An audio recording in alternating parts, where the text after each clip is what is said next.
किसी भी देश की रक्षा नीति रातों रात नहीं बदलती।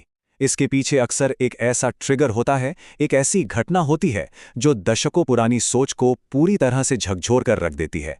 आज के इस डीप डाइव में हम एक ऐसी ही ऐतिहासिक घटना का एनालिसिस करने जा रहे हैं, ऑपरेशन हॉट परस्यूट। ये सिर्फ एक मिशन का नाम नहीं है, ये वो टैक्टिकल मास्टर स्ट्रोक है जिसने भारत के बॉर्डर सिक्योरिटी डॉक्ट्रिन को हमेशा के लिए बदल कर रख दिया। तो चलिए, बिना किसी देरी के इस ऑपरेशन की बारीकियों को समझते हैं। आज हम इस पूरे मिशन को बिल्कुल स्टेप बाय स्टेप डिकोड करने वाले हैं। शुरुआत करेंगे उस घटना से जिसने इस ऑपरेशन की नींव रखी। फिर हम देखेंगे कि कैसे इंटेलिजेंस जुटाई गई, घने जंगलों में घुसपैठ कैसे हुई, असली हमला किस तरह अंजाम दिया गया और अंत में बिना किसी नुकसान के हमारी फोर्सेस वापस कैसे लौटी। और हाँ, ये भी समझेंगे कि इसने हमारे क्षेत्र की राजनीति पर क्या असर डाला।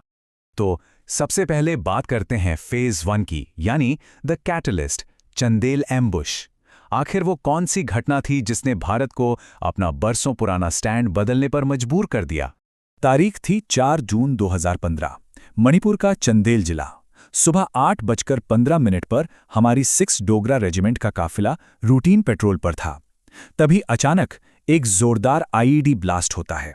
सबसे आगे चल रहा ट्रक वहीं रुक जाता है और ठीक 5 मिनट बाद सुबह 8:20 पर पहाड़ियों और घनी झाड़ियों में ऊंचाई पर बैठे NSCN-K के उग्रवादी भारी हथियारों और रॉकेट लॉन्चर से अंधाधुंध फायरिंग शुरू कर देते हैं।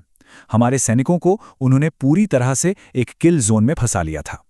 8:45 तक हमारे 18 भारतीय सैनिक शहीद हो चुके थे और वो उग्रवादी म्यांमार की सीमा पार करके अपने सुरक्षित ठिकानों में जा छिपे। इस कायराना हमले के बाद एक बहुत बड़ा सवाल खड़ा हो गया। दशकों से भारत रणनीतिक संयम यानी स्ट्रेटेजिक रिस्ट्रेंट की नीति फॉलो कर रहा था। इंटरनेशनल प्रेशर की वजह से हम बॉर्डर पार करने से बचते थे, लेकिन अब उग्रवादियों को लगने लगा था कि बस बॉर्डर पार कर लो और तुम बिल्कुल सेफ हो। इस सोच को, इस साइकोलॉजिकल एडवांटेज को तोड़ना बहुत जरूरी था और यहीं पर फैसला हुआ कि अब एहतियात नहीं, एक्शन होगा। उग्रवादियों के ठिकानों को नेस्तनाबूद करने के लिए सीमा पार एक प्रीएम्प्टिव स्ट्राइक की जाएगी। अब आता है दूसरा चरण, इंटेलिजेंस और ब्रीफिंग। म्यांमार के घने अनजान जंगलों में छुपे दुश्मनों को खत्म करना कोई आसान काम नहीं था। इसके लिए एक जीरो मार्जिन फॉर एरर वाले मिशन की जरूरत थी। सबसे पहला सवाल था, इस इम्पॉसिबल से दिखने वाले काम को करेगा कौन? जवाब बहुत क्लियर था, 21 पैरा स्पेशल फोर्सेस। ऐसा क्यों? क्योंकि ये कमांडो सिर्फ सैनिक नहीं हैं, ये जंगल वॉरफेयर के अल्टीमेट एक्सपर्ट्स हैं। इनमें से कई उसी इलाके के रहने वाले हैं, तो उनका लोकल नेटवर्क, वहां की भाषा और वहां के मुश्किल भूगोल की समझ अनमैच्ड थी।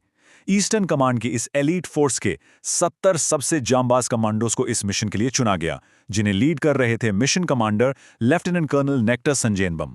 अब देखिए, हवा में तीर नहीं चलाना था, सटीक जानकारी चाहिए थी। इसके लिए एक मल्टी लेयर्ड इंटेलिजेंस प्रोटोकॉल का इस्तेमाल हुआ। ऊपर आसमान से सैटेलाइट्स के जरिए बॉर्डर को मैप किया गया, ड्रोन से उनके कैंप्स का स्ट्रक्चर देखा गया और दुश्मन क्या बात कर रहा है इसके लिए उनके सिग्नल्स इंटरसेप्ट किए गए। लेकिन गेम चेंजर साबित हुई ग्राउंड लेवल इंटेलिजेंस, जो लोकल मुखबिरों से मिली थी।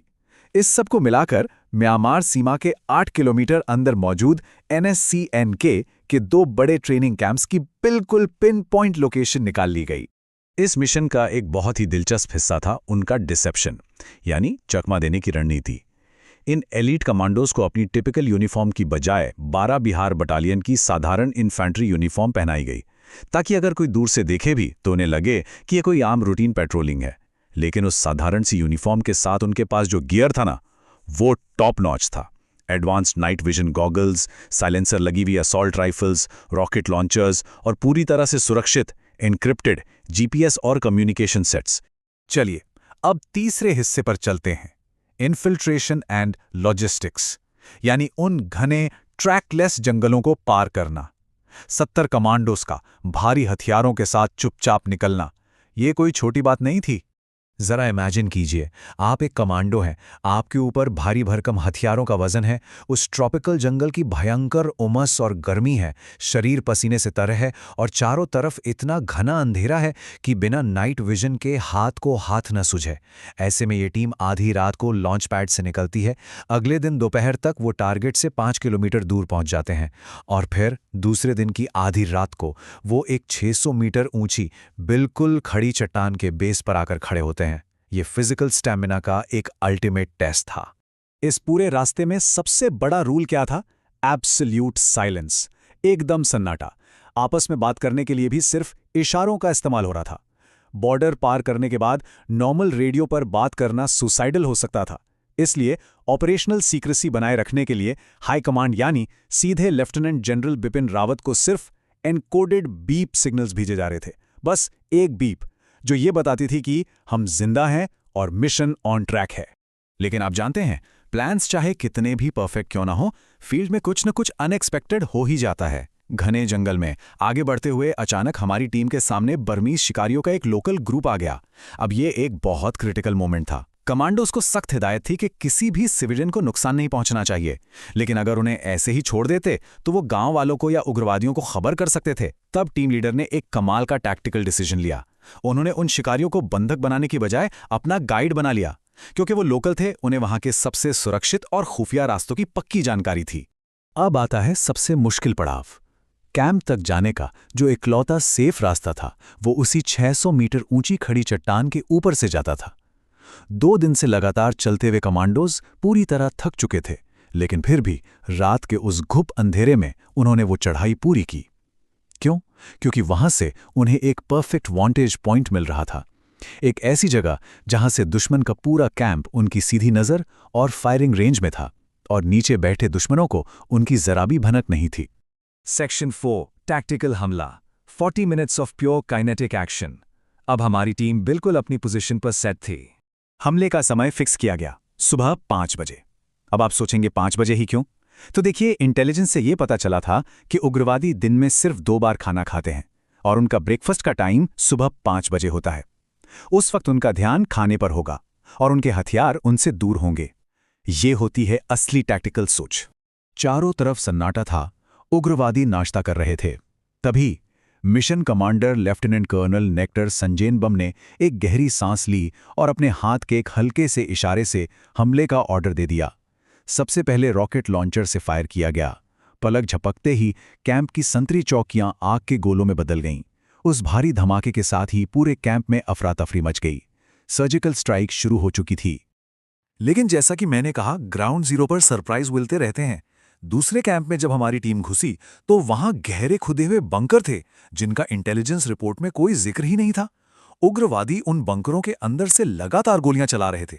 अब यहां 21 पैरा एसएफ की ट्रेनिंग और अडेप्टेबिलिटी काम आई। उन्होंने ऑन द स्पॉट अपनी रणनीति बदली और एकदम क्लोज क्वार्टर कॉम्बैट में घुसकर भारी ऑटोमेटिक फायरिंग से उन बंकरों को पूरी तरह से क्लियर कर दिया। 5वां हिस्सा, एक्सट्रैक्शन और रिजल्ट्स। काम पूरा हो चुका था। दुश्मन का इंफ्रास्ट्रक्चर तबाह हो गया था। अब हिट एंड रन टैक्टिक के तहत उन्हें तुरंत वहां से निकलना था। इस मिशन को मिलिट्री हिस्ट्री में इतनी बड़ी सक्सेस क्यों माना जाता है? ये नंबर्स देखिए। पूरा हमला सिर्फ और सिर्फ 40 मिनट चला। 38 उग्रवादी मार गिराए गए। लेकिन जो सबसे प्राउड फील कराने वाले आंकड़े हैं वो नीचे के 2 हैं, 0 सिविलियन कैजुअलिटी और 0 कमांडो कैजुअलिटी। मतलब किसी भी बेगुनाह को एक खरोच तक नहीं आई और हमारे सारे शेर बिल्कुल सुरक्षित थे। लेकिन याद रखिए, दुश्मन के इलाके से बाहर निकलना अंदर घुसने से कहीं ज्यादा खतरनाक होता है। कई दिनों की थकावट, भयंकर उमस और सबसे बड़ा खतरा रास्ते में बिछे हुए आईडी बम। इन सब को पार करते हुए हमारी टीम वापस भारतीय सीमा तक पहुंची। ये उनके गजब के मेंटल फोकस का सबूत था। जैसे ही वो भारतीय सीमा में घुसे, वहां पहले से स्टैंड बाय पर मौजूद इंडियन एयरफोर्स के MI-17 हेलीकॉप्टर्स ने उन्हें एयरलिफ्ट कर लिया। Extraction successful. और अब हमारा आखिरी सेक्शन, एक नई क्षेत्रीय नीति, रणनीतिक संयम का अंत। देखिए, ऑपरेशन हॉट परस्यूट सिर्फ एक टैक्टिकल जीत नहीं थी, ये जियोपॉलिटिक्स का एक बहुत बड़ा शिफ्ट था। इतने बड़े ऑपरेशन के बाद डिप्लोमेसी यानी कूटनीति का खेल तो होना ही था। भारत ने बिल्कुल क्लियर और पब्लिक स्टैंड लिया। हमने बता दिया कि हाँ, हमने भविष्य के खतरों को रोकने के लिए सीमा पार एक प्रीएम्प्टिव स्ट्राइक की है। मैसेज साफ था, अब हम चुप नहीं बैठेंगे। दूसरी तरफ म्यांमार को अपनी संप्रभुता यानी सॉवरेनिटी भी बचानी थी, तो उन्होंने किसी भी विदेशी घुसपैठ से इनकार कर दिया और कहा कि जो भी हुआ बस बॉर्डर पर हुआ। दोनों देशों ने इंटरनेशनल नैरेटिव को बहुत ही मैच्योरिटी से हैंडल किया। 21 पारा एसएफ के इस कामयाबी ने आने वाले समय के लिए एक पक्का ब्लूप्रिंट तैयार कर दिया। 2015 के इस ऑपरेशन ने साबित कर दिया कि भारत के पास बॉर्डर पार जाकर दुश्मनों को उड़ाने की मिलिट्री कैपेबिलिटी भी है और पॉलिटिकल विल भी। और यही वो डॉक्ट्रिन था जिसने आगे चलकर 2016 की उरी सर्जिकल स्ट्राइक, 2019 की बालाकोट एयर स्ट्राइक और 2025 के ऑपरेशन सिंदूर जैसे बड़े ऑपरेशंस की बुनियाद रखी। तो इस पूरी जर्नी के बाद आपके लिए एक सोचने वाला सवाल छोड़कर जा रहा हूं। क्या म्यांमार के उन अनजान जंगलों में हुए सिर्फ 40 मिनट के इस ऑपरेशन ने दशकों से चले आ रहे रणनीतिक संयम को हमेशा के लिए दफना दिया? क्या इसने हमारे बॉर्डर सिक्योरिटी के नियम हमेशा के लिए बदल दिए? आज हमने जो डेटा और टैक्टिक्स देखी हैं, वो तो कम से कम यही गवाही देती हैं। आज के इस एनालिसिस में मेरे साथ जुड़ने के लिए आपका बहुत बहुत शुक्रिया। ऐसे ही क्रिटिकल टॉपिक्स को गहराई से समझने के लिए हमारे साथ बने रहें।